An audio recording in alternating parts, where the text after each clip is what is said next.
Hello, hello, lovely to have you here. What I want to discuss in today's video is a strange stanza from what is perhaps the most famous of all early Buddhist poems, a book called the Dhammapada. Now, maybe you've heard of it. If you read through it, there are going to be some passages that are a little confusing, and this is one of them.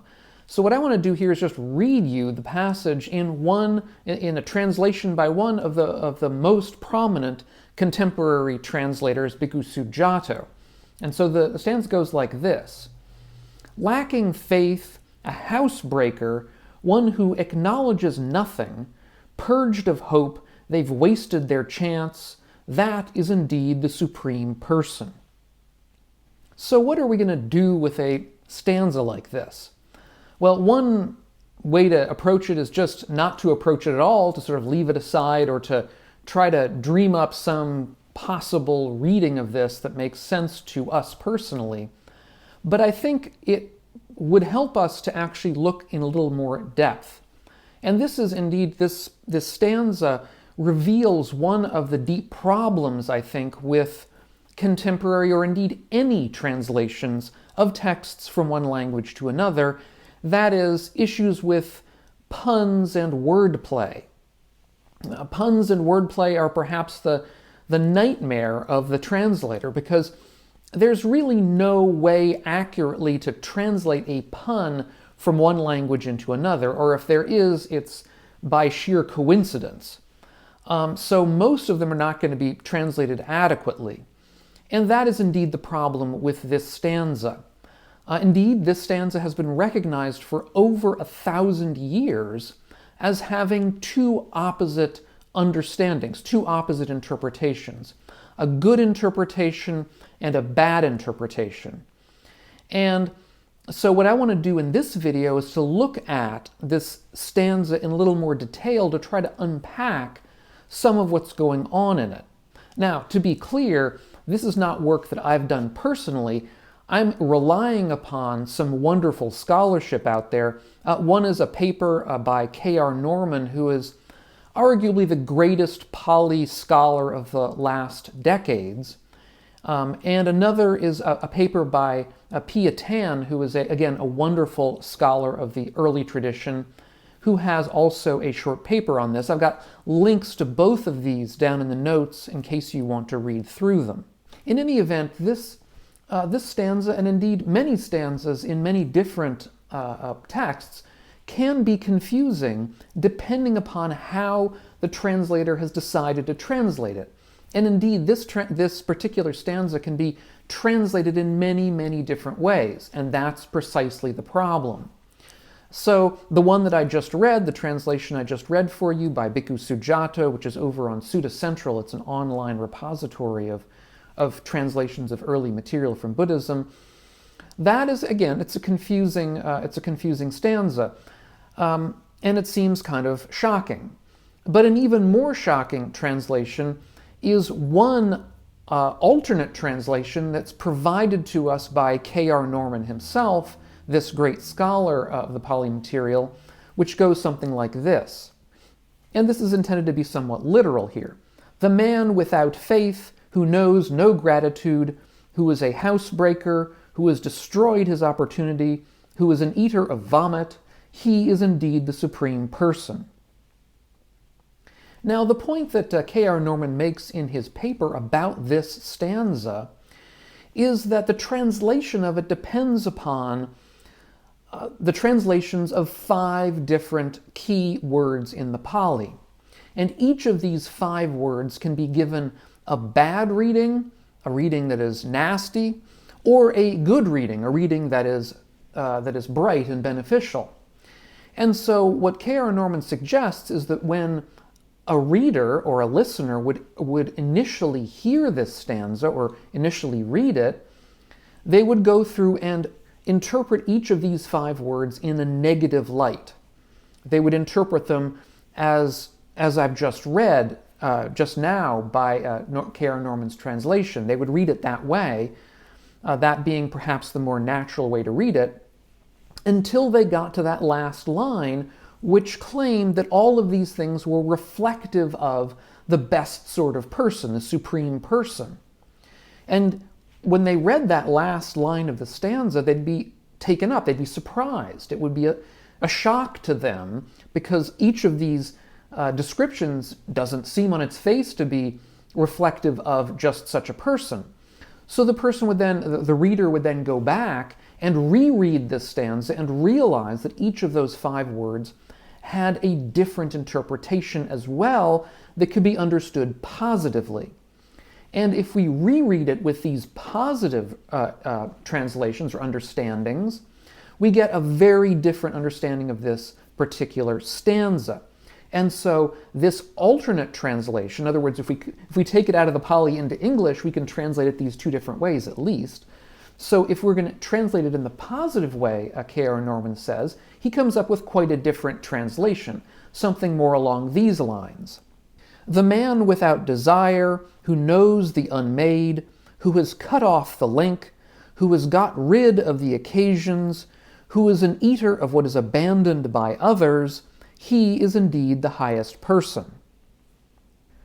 Now, I want to make a few remarks on this particular translation because there's a lot of material here that's somewhat confusing, somewhat we might say technical, a lot of sort of deep ideas here.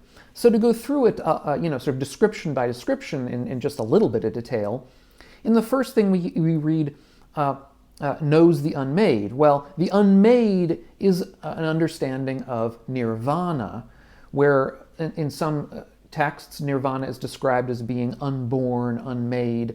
It's not the sort of thing that comes up due to the laws of dependent origination, because those are the laws that describe how dukkha arises, how pain arises. And so nirvana is the ending of pain. It is not something that is made, is not something that's constructed. Cut off the link, that is describes the link of rebirth in particular, the link between lives or between moments in a life. Somebody who's cut off these links is somebody who is no longer attached to their selves, and so somebody who's overcome birth and rebirth. Got rid of the occasions, well, that's has connotations of occasions for quarrel or argument or dispute, and in the early tradition, these occasions for quarrel or argument or dispute are another way to talk about dukkha. So that is to say, suffering. Suffering comes up on these occasions of quarrel and dispute, and so somebody who's gotten rid of these occasions is somebody who's basically overcome such quarrels, overcome dispute. And finally, an eater of what is abandoned by others is a way of describing alms food. Many of us will know that in the early tradition, and indeed in many traditions nowadays, monastics rely upon food, only food, that is to say, they only eat food that has been donated to them, that is given to them when they beg for it by begging for alms. And so one way of understanding this is that the food has been abandoned by the people who are donating it. So again, this is a colorful sort of literary way of interpreting somebody who lives through donations by others, from donations from others. So what we see here is that this interpretation of the stanza interprets it as the superior or the supreme person is essentially a monastic who is enlightened. Now, the next question that may arise for you, or for some of you, has to do with the Pāli and how each of these 5 words works in Pāli and in English. I'm not going to go into that in detail here, simply because this is not really a video or a class on Pāli, and I'm not a Pāli expert by any means. So I don't really want to go down that particular rabbit hole, although if you're interested, both of the papers that I've discussed already on this video that are linked down below in the notes, they go through this, and in particular K.R. Norman's paper, in some detail. So if you're interested, that's where you can find more information. However, that said, I do want to discuss the very first word in Pāli because I think it opens up something of an interesting discussion for us.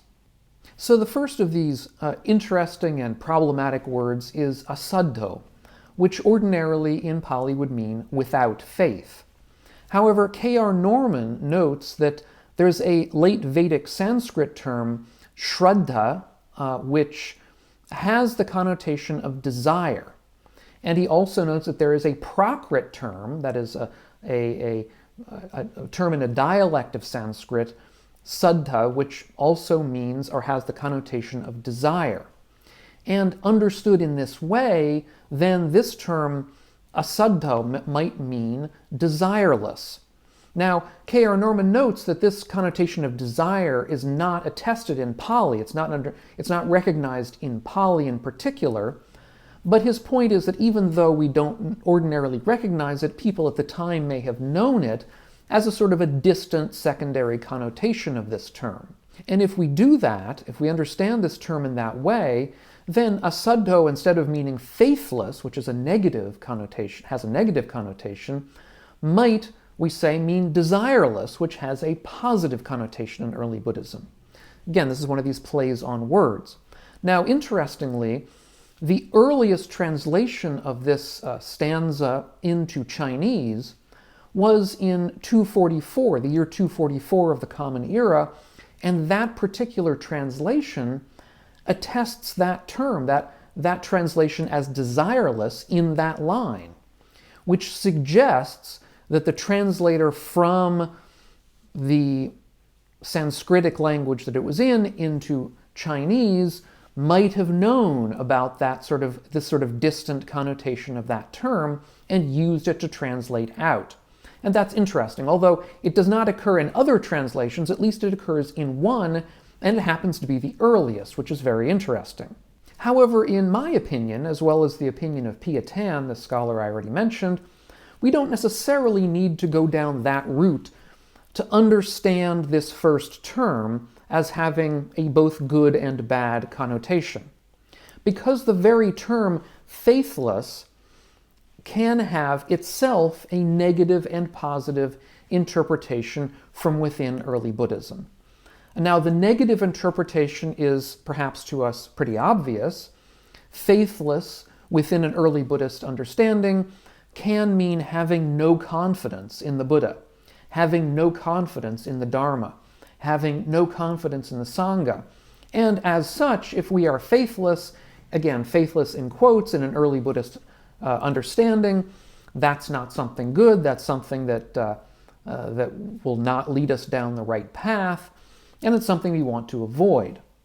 However, it's important to realize that from within early Buddhism as well, there is a positive connotation to being faithless that is discussed and attested to in several suttas.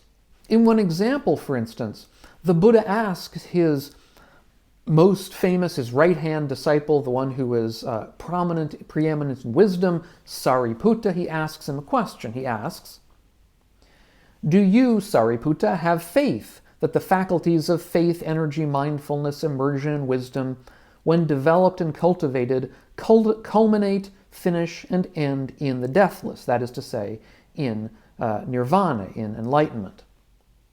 And when hearing this, Sariputta replies as such, "Sir, in this case, I don't rely on faith in the Buddha's claim that the faculties of faith, energy, mindfulness, immersion, and wisdom, when developed and cultivated, culminate, finish, and end in the deathless. There are those who have not known or seen or understood or realized or experienced this with wisdom. They may rely on faith in this matter, but there are those who have known, seen, understood, realized, and experienced this with wisdom. They have no doubts or uncertainties in this matter." That is to say, Sariputta's argument here, his claim, is that he doesn't need faith because he's already seen these things directly for himself. Faith is for somebody who has not seen them directly. It's a kind of a confidence that this might be true, but a confidence that is not associated or not accompanied by an actual seeing of them. Once we actually see them, we don't need the confidence anymore. There's a similar case in a story about Chitta the householder, who the Buddha believed to be preeminent in wisdom and teaching, understanding of the Dharma, again, among householders. And in one of these stories, Chitta is having a discussion, or we might call it a sort of an argument, with Nigantha Nataputta, who was the very famous head of the Jain community at the time. Jains being a sort of a religion or a belief system that was sort of in some competition with the Buddha. And in this discussion, Niganthanataputta asks Citta whether he has faith in a particular claim of the Buddha's. And Citta says he does not have faith in that claim. And Niganthanataputta takes Citta to be saying that he has no confidence in the Buddha. Basically, that Citta must agree with Nataputta's understanding of this particular matter. However, in fact, what Citta has done here is to draw Nataputta into a kind of a trap. Because what Citta then asks Nataputta is this. He asks, "What do you think, sir? Which is better, knowledge or faith?" And Nataputta says, "Knowledge is definitely better than faith, householder." So what Citta was really saying to Nataputta was that he could see these matters directly for himself, and so he didn't need to rely upon faith in the Buddha. And what he saw was what the Buddha had seen. So he was agreeing with the Buddha, but again, not out of faith, but out of actually seeing it for himself. So the point here is that there is a distinction to be made between faith and knowledge, between holding something on faith and holding something because we know it and see it for ourselves. And the latter, knowing and seeing it for ourselves, is superior. It's a superior way of approaching the same subject matter. So with that as background, we can then understand how this initial term here of being without faith or faithless can have two different connotations, one that's negative and one that's positive. And with that light, and in the light of some of the other things we've said, we can then try to come up with yet another translation of this passage. And here's one that is based on a kind of an understanding by Peat, who discusses a lot of this in his paper. So we might come up with this translation as well. "Not through faith, but knowing the unmade, the man who has broken the connection, eliminated the opening for rebirth, given up desire, he is indeed a supreme person." So we can see with these multiple different translations that I provided you today of this one really relatively short stanza, how difficult accurate translation is, particularly when it comes to poetry and wordplay. If you're interested in similar kinds of problems with translation, I have another video about a poem by Rumi, which is often used within an early Buddhist or a Buddhist mindfulness context nowadays. And if you're not familiar, I'll leave a link to that video up here on the screen so you can see it or see it again if you want to refresh your memory. Thanks so much. If you're getting something out of these videos of mine, consider taking a look at my Patreon page, which is linked down below, and see if you want to help support the channel and the work that we're all doing here. Thanks so much, and we'll catch you on the next video, and meanwhile, all of you, be well.